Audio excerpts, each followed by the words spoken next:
Bismillahirrahmanirrahim. Pasal 2. Niat dalam mencari ilmu.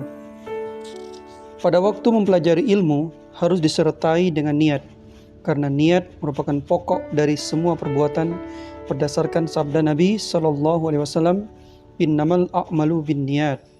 Sesungguhnya segala amal itu hanyalah tergantung dengan niat. Diriwayatkan pula hadis dari Rasulullah SAW, berapa banyak amalan yang berbentuk amalan dunia, kemudian karena niat yang baik berubah menjadi amalan akhirat. Dan berapa banyak pula amalan yang berbentuk amalan akhirat, kemudian berubah menjadi amalan dunia karena buruknya niat. Sudah selayaknya seorang penuntut ilmu dalam mencari ilmu meniatkan untuk mencari keridhaan Allah, mencari kehidupan akhirat, menghilangkan kebodohan dari dirinya sendiri maupun orang-orang yang bodoh, menghidupkan agama dan melanggengkan Islam. Sebab kelanggengan Islam itu harus dilakukan dengan ilmu, dan tidak sah kezuhudan dan ketakwaan yang didasari oleh kebodohan. Asy-Syaikh Al-Imam yang mulia Al-Ustaz Burhanuddin, penulis kitab Al-Hidayah, melantunkan syair dari seorang ulama. Termasuk kerusakan besar orang alim yang serampangan.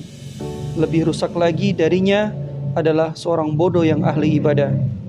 Keduanya menjadi fitnah yang besar bagi alam semesta, yaitu bagi orang yang menjadikan kedua orang itu sebagai panutan dalam urusan agama. Dalam menuntut ilmu, hendaknya juga meniatkan untuk bersyukur atas kenikmatan yang berupa akal pikiran dan kesehatan badan.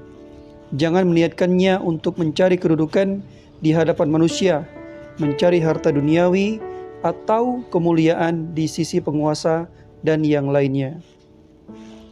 Muhammad bin Al-Hasan rahmatullah alaih berkata, "Seandainya seluruh manusia itu menjadi budakku, niscaya aku akan memerdekakan mereka dan aku terbebas dari perwalian mereka. Hal itu karena barang siapa yang telah merasakan kelezatan ilmu dan amal, maka dia hampir-hampir tidak menginginkan apa yang ada di sisi manusia." Asy-Syaikh Al-Imam yang mulia Al-Ustaz Quwamuddin Hamad bin Ibrahim bin Ismail Asy-Syafar Al-Ansari mendiktekan kepada kami sebuah syair milik Abu Hanifah rahimahullah. Barang siapa yang mencari ilmu untuk kehidupan akhirat, maka dia telah memperoleh karunia kebenaran. Duhai betapa rugi orang-orang yang mencarinya dengan tujuan mencari keutamaan para hamba.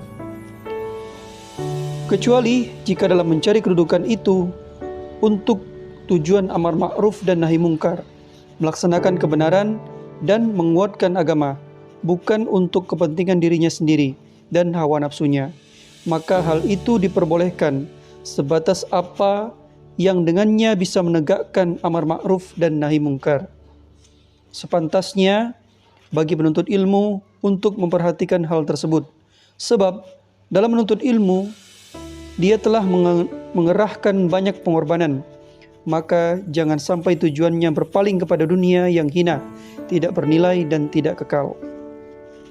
Nabi SAW bersabda, "Berhati-hatilah terhadap dunia, demi yang jiwa Muhammad berada di tangannya, dunia itu lebih menyihir daripada Harut dan Marut." Dalam sebuah syair disebutkan, dunia itu lebih sedikit dari yang sedikit. Orang yang merindukannya lebih hina daripada orang yang hina. Dunia adalah sihir yang menulikan dan membutakan sekelompok orang, sehingga mereka kebingungan tanpa pemandu. Seorang ahli ilmu hendaknya tidak merendahkan martabatnya dengan sifat tamak yang dilarang. Hendaknya dia menjauhi hal-hal yang menjadikan ilmu dan pemiliknya menjadi hina. Hendaknya dia bersikap tawadu. Sikap tawadu itu pertengahan antara sikap sombong dan rendah diri. Demikian pula sikap iffah, menjaga kehormatan diri. Semua ini bisa dipelajari dalam kitab-kitab tentang akhlak. Asy-Syaikh Al-Imam Al-Ustaz Burhanuddin yang dikenal sebagai Al-Adib Al-Mukhtar membacakan kepadaku sebuah syair miliknya. Sikap tawadu adalah perangai orang yang bertakwa. Dengannya orang yang bertakwa akan semakin tinggi martabatnya. Sungguh mengherankan kesombongan orang yang tidak tahu kondisinya, apakah akan bahagia atau celaka, atau bagaimana usia dan ruhnya akan berakhir di hari kematiannya, apakah merugi atau beruntung. Sifat sombong itu khusus milik Rabb kita, maka jauhilah dan berhati-hatilah. Abu Hanifah rahimahullah berkata kepada para sahabatnya, besarkanlah sorban kalian dan lebarkanlah lengan baju kalian.